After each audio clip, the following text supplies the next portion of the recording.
set that right there. That looks good.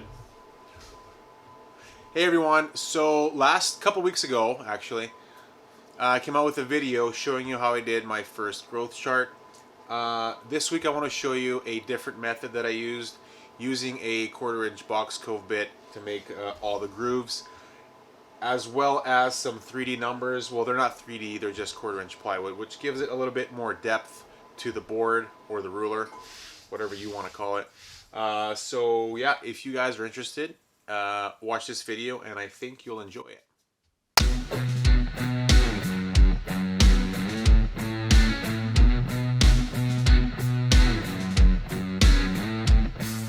Alright, so this process is very much the same. You're going to want to find your favorite piece of board, either it be a 1x8 or a 1x6. I'm using a 1x8 just because there's more room to play with.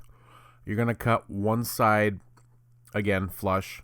You're going to flip it over and cut to your desired height. I'm going to cut this a little bit longer at 6.5 feet-ish. And again, yes, we're sanding it down to 120. I just really like the way the stain sits after it's sanded down.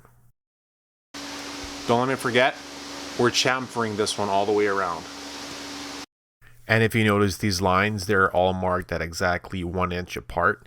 This will give me a reference for my router, which I will explain later on in the video. I circled those marks as a reference to the foot mark, so I know that those are the foot marks.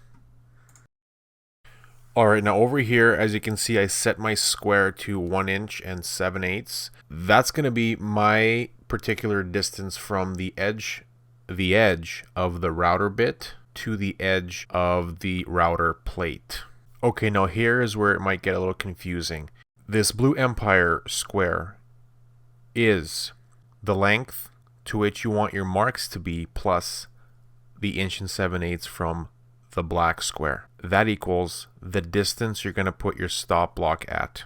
So for example, in my case, I want my foot marks to be 2 3/4 of an inch long. So I'm going to add 2 3/4 plus 1 inch and 7/8, and that will give me the exact spot to where my stop block will be. We're going to clamp this down really good and proceed.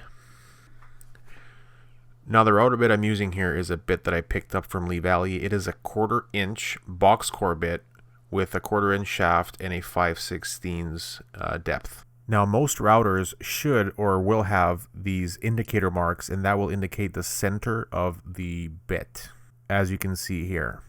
Okay, now this is where the magic happens.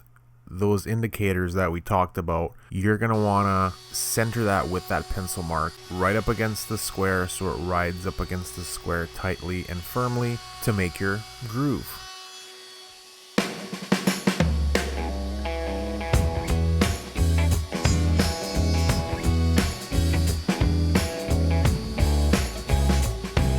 Alright, so I just finished all the foot marks. I'm going to show you what the foot marks kind of look like.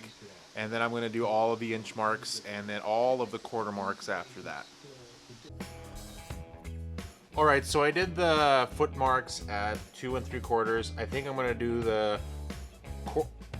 So I did the foot marks at 2 3/4. I think I'm going to do the 1/4 marks at 1 3/4. And then I'm going to do the inch marks at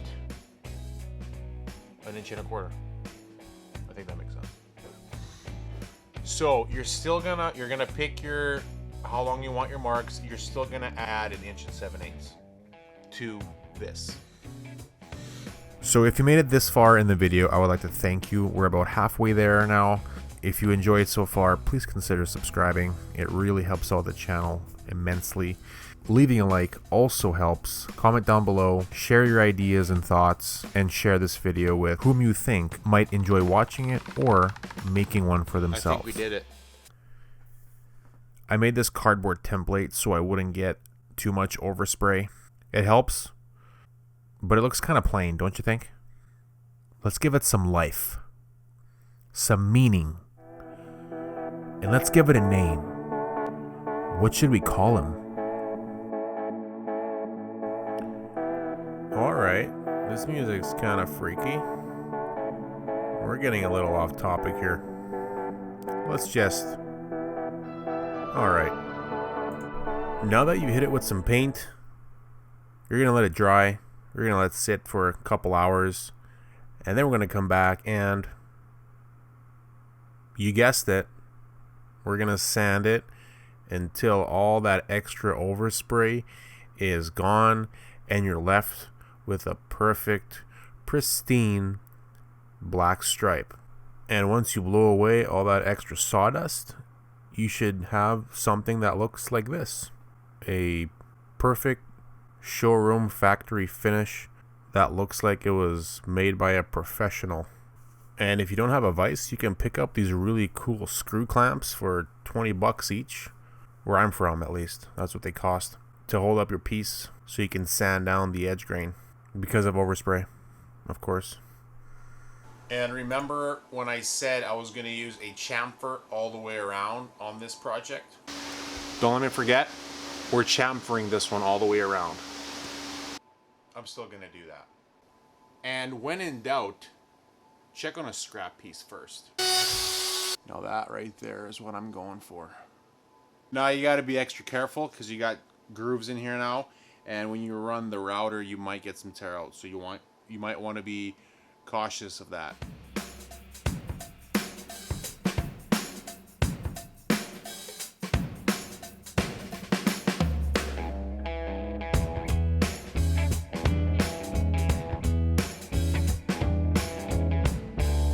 Hey, what are you doing? Just knocking down some corners.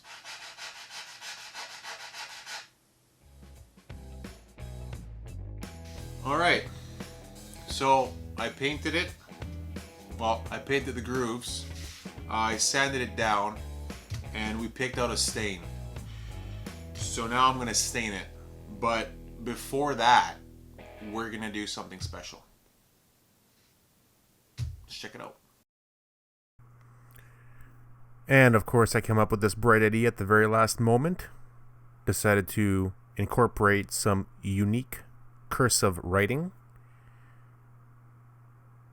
There is a hidden message though. Let me know in the comments below if you can decipher it. It's a tricky one.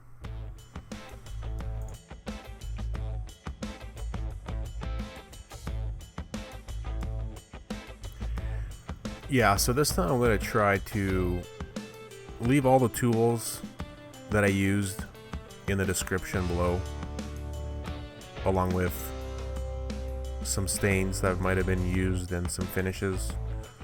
I'll include most of that stuff down below if you want a written reference. And as you can see, we're going with a smoky gray stain from Razertip. I really like this shade of gray because after you apply the top coat sealant, it kind of melts away into a mellow gray color. It's quite appealing to the eyeball.